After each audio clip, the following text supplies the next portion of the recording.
अस्सलाम वालेकुम स्टूडेंट्स, उम्मीद है कि आप सब खैरियत से होंगे। अच्छा जी, लास्ट टाइम अगर आपको याद हो हमने सेकेंड ईयर की फीचर्स ऑफ ऑर्गेनिक कंपाउंड पढ़ रहे थे, जिसमें हमने पेकुलर बिहेवियर ऑफ कार्बन पढ़ा था, उसके साथ कुछ प्रॉपर्टीज़ पढ़ी थी, हमने कॉम्प्लेक्सिटी पढ़ी थी, इसके जो फीचर्स होता है।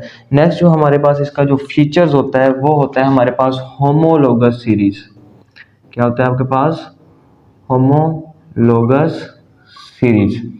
अब होमोलोगस सीरीज क्या होता है? नाम से जाहिर हो रहा है, होमो का मीनिंग होता है सेम, होमो का मीनिंग होता है सेम, जबकि लोगोस का मतलब होता है सीक्वेंस।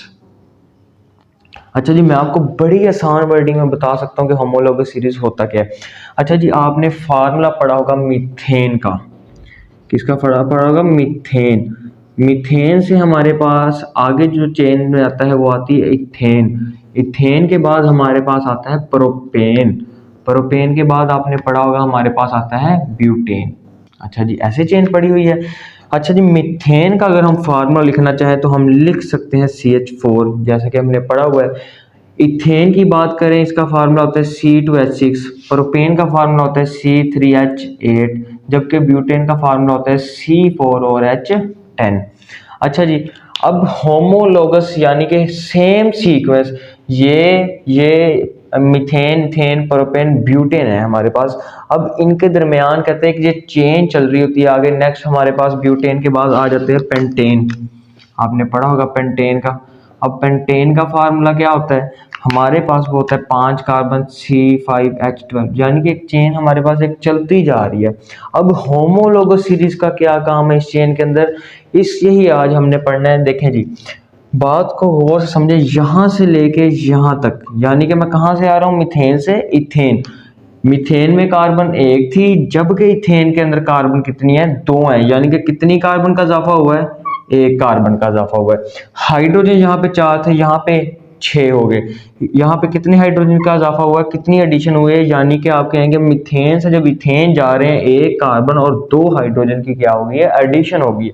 अच्छा जी, नेक्स्ट हमारे पास आ जाता है इथेन से प्रोपेन। इथेन से प्रोपेन 2 कार्बन थे, 3 कार्बन थे, यानी कि 1 कार्बन की क्या हो गई है? एडिशन हो गई है।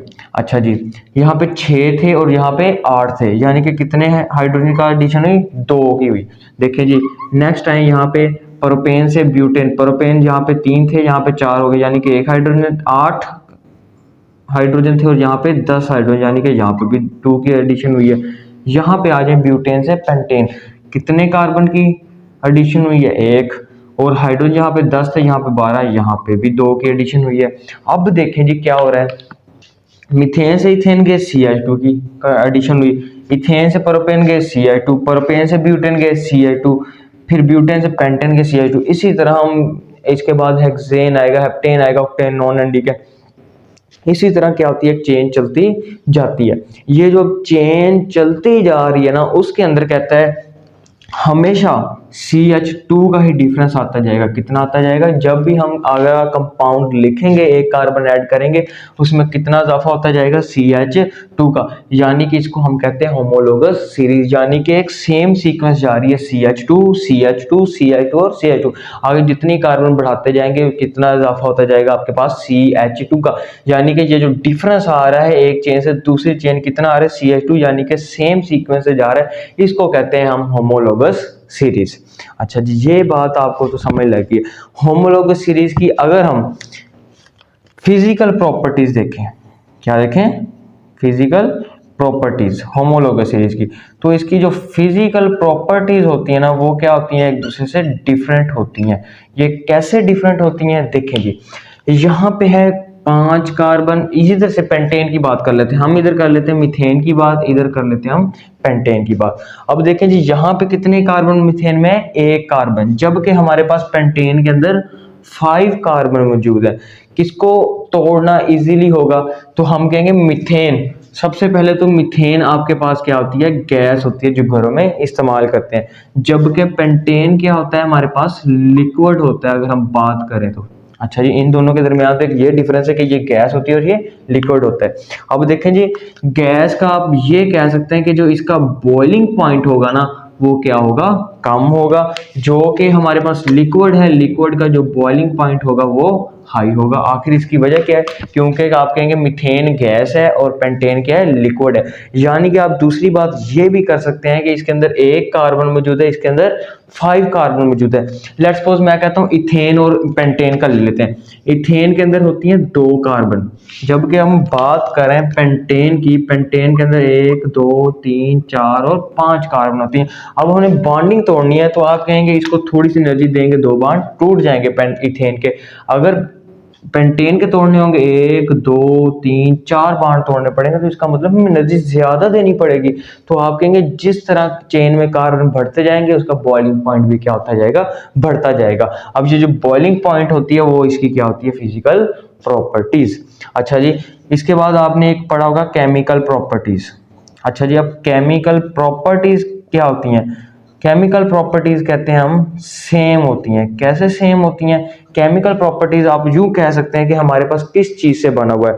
हमारे पास ये जो होता है, ये मीथेन इथेन प्रोपेन, यानी कि ये कार्बन और हाइड्रोजन से मिलकर बना होता है। यानी कि हम यूं भी कह सकते हैं कि हमारे पास जो होमोलोगस सीरीज है ना, उसके अंदर सिर्फ हाइड्रोकार्बन मौजूद होते हैं, सिर्फ हाइड्रोजन और कार्बन से ही मिलकर बनता है होमोलोगस सीरीज। अच्छा, ये था आपका होमोलोगस सीरीज ओवरव्यू, ठीक हो गया।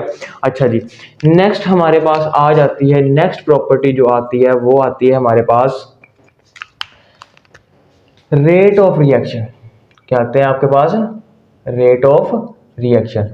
अब रेट ऑफ रिएक्शन कैसे याद रखना है, बात को गौर से समझना है आपने। अच्छा जी, रेट ऑफ रिएक्शन हमारे पास 2 होते हैं। एक होती है ऑर्गेनिक कंपाउंड, कौन से होते हैं, ऑर्गेनिक कंपाउंड। जबकि हम बात करें दूसरी कौन सी होती है हमारे पास, इनऑर्गेनिक कंपाउंड। अच्छा जी, लास्ट टाइम मैंने आपको बताया था कि कार्बन जो होता है उसके हमारे पास, लेट्स सपोज कार्बन हमारे पास 6 नंबर पे होता है। कार्बन हमारे पास 6 नंबर पे, यानी कि पहले शेल में 2 इलेक्ट्रॉन्स, फिर अगले शेल में हमारे पास 1 2 3 और 4 होते हैं। देखिए जी, मैंने ड्रॉ कर दिए 1 2 3 4, कितने इलेक्ट्रॉन थे, 1 2 3 और 4। जबकि हम हाइड्रोजन की बात करें, इसके आखिरी शेल में एक ही इलेक्ट्रॉन होता है, यानी कि एक इलेक्ट्रॉन किसका आ गया, हाइड्रोजन का। बात को गौर समझे, ये कार्बन के आखिरी शेल में 1 2 3 4 इलेक्ट्रॉन थे। अब यहाँ पे आ गया हाइड्रोजन का, यहाँ पे भी आ गया हाइड्रोजन का, यहाँ पे भी आ गया हाइड्रोजन का, यहाँ पे भी आ गया हाइड्रोजन का। आपको पता है यहाँ पे अब क्या हो रही है, इलेक्ट्रॉन्स की शेयरिंग हो रही है। जब शेयरिंग हो रही है तो आपको पता है कौन सा बॉन्ड बनता है, कोवलेंट बॉन्ड बनता है। कौन सा बॉन्ड बनता है, कोवलेंट बॉन्ड। इसका मतलब जो ऑर्गेनिक कंपाउंड है ना, इसके अंदर आपके पास कौन सा बॉन्ड बन रहा होता है, कोवलेंट बॉन्ड बन रहा होता है। कौन सा बॉन्ड बन रहा होता है, कोवलेंट बॉन्ड। तो उसके उल्टा आपने कह देना है ऑर्गेनिक जो कंपाउंड होता है वो कौन सा होता है आपके पास, आयनिक बॉन्ड। पीछे हमने, हाँ, लास्ट टाइम जो हमने फीचर्स पढ़े थे उसमें हमारे पास नॉन आयनिक बॉन्ड भी था, यानी कि जो ऑर्गेनिक कंपाउंड होता है वो नॉन आयनिक यानी कि कोवलेंट बॉन्ड बनाता है। अच्छा जी, अब देखिए जी, अब कोवलेंट बॉन्ड और आयनिक बॉन्ड में कौन सा रिएक्शन तेज होता है। देखिए जी, आयनिक बॉन्ड क्या होता है, एक पॉजिटिव होता है और नेगेटिव होता है। आपको पता है पॉजिटिव नेगेटिव फौरन एक दूसरे क्या कर लेते हैं, अट्रैक्ट कर लेते हैं। अब देखें जी, आयनिक बॉन्ड ज्यादा स्ट्रांग होगा या कोवलेंट बॉन्ड ज्यादा स्ट्रांग होगा, तो हम कहेंगे आयनिक बॉन्ड, ठीक है ना, आयनिक बॉन्ड होगा। आयनिक बॉन्ड कैसे, तो आप कहेंगे एक पॉजिटिव होता है एक नेगेटिव होता है, ये हमारे पास क्या कर लेते हैं, एक दूसरे को अट्रैक्ट कर लेते हैं। यानी कि आप कहेंगे ये हमारे पास फास्ट रिएक्शन होता है। क्या होता है, फास्ट रिएक्शन। जबकि हम कोवलेंट बॉन्ड की बात करें, ये हमारे पास होता है स्लो रिएक्शन, ये इतना फास्ट नहीं होता। ठीक हो गया, हम 2 चीजों को कंपेयर करके बताते हैं कि कौन सा स्लो है और कौन सा फास्ट है। अच्छा जी, नेक्स्ट हमारे पास जो प्रॉपर्टी आती है वो आती है सोलिबिलिटी। क्या आती है, सोलिबिलिटी। इसका भी शॉर्ट फॉर्म में आपने बहुत इजी याद रखना है। सोलिबिलिटी किस चीज की पढ़ रहे हैं हम, लेट्स सपोज हम पढ़ रहे हैं कार्बन और हाइड्रोजन की स्टडी कर रहे हैं, ठीक हो गया। अब कार्बन की जो इलेक्ट्रोनेगेटिविटी होती है वो होती है 2.5, जबकि हम हाइड्रोजन की बात करें इसकी इलेक्ट्रोनेगेटिविटी होती है 2.1। अच्छा जी, अब मैं इसके अंदर से डिफरेंस निकालूं तो आप कहेंगे 0.5 minus 0.1 is equal to 0.4 electronegativity, इसका डिफरेंस आ जाएगा। इलेक्ट्रोनेगेटिविटी क्या होती है, इलेक्ट्रॉन खींचने की ताकत। कार्बन की इलेक्ट्रॉन खींचने की ताकत 0.5 है, जबकि हाइड्रोजन की इलेक्ट्रोनेगेटिविटी और इलेक्ट्रॉन खींचने की ताकत कितनी है, 2.1। जब डिफरेंस निकालेंगे 0.4। अच्छा, जब 0.4 का क्या मतलब है, आपने पढ़ा होगा पोलर, और साथ एक लफ्ज पड़ा होगा नॉन पोलर। सबसे पहले तो सॉल्युबिलिटी आपको बता दूं, सॉल्युबिलिटी होता क्या है, हल करना, यानी कि पानी के अंदर क्या ये सॉल्युबल है या नहीं, क्या अंदर पानी के अंदर हल हो सकता है कि नहीं हो सकता, ये पढ़ना है आपने। अच्छा जी, अब पोलर दिया गया है और साथ क्या दिया गया है, नॉन पोलर, तो आपने अब पता करना है कि ये पोलर होता है नॉन पोलर। अच्छा जी, इलेक्ट्रोनेगेटिव डिफरेंस अगर 0.7 से ज्यादा आ जाए, 0.7 से ज्यादा आ जाए तो वो कंपाउंड क्या होगा, पोलर होगा। अगर उसकी जो उसकी इलेक्ट्रोनेगेटिविटी 0.7 से कम आ जाए तो वो क्या हो जाएगा, नॉन पोलर है। यानी कि देखें जी, ये जो हमने इलेक्ट्रोनेगेटिविटी निकाली कार्बन और हाइड्रोजन की 0.7 से क्या है, कम है। जब कम होगी तो वो हमारे पास क्या होगा, नॉन पोलर कंपाउंड होगा। नॉन पोलर कंपाउंड का मतलब है पानी के अंदर हल नहीं होगा। आपने पढ़ा है वाटर हमारे पास एक पोलर मॉलिक्यूल है, और पोलर पोलर में हल होता है, नॉन पोलर नॉन पोलर में हल होता है। यानी कि इसकी इलेक्ट्रोनेगेटिविटी 0.7 से कम है, तो हम कहेंगे ये जो मॉलिक्यूल है हमारे पास CH4 वाले, ये हमारे पास वाटर के अंदर सॉल्युबल नहीं होंगे। किसके अंदर सॉल्युबल होंगे, ये हमारे पास नॉन पोलर में ही, नॉन पोलर में हल होंगे और पोलर पोलर में हल होंगे। नॉन पोलर अब कौन कौन से हैं, बेंजीन हो सकती है, ईथर हो सकती है, ठीक हो गया, पेट्रोलियम वगैरह हो सकते हैं, डीजल्स वगैरह हो सकते हैं, ये सारे नॉन पोलर्स हैं, ठीक हो गया।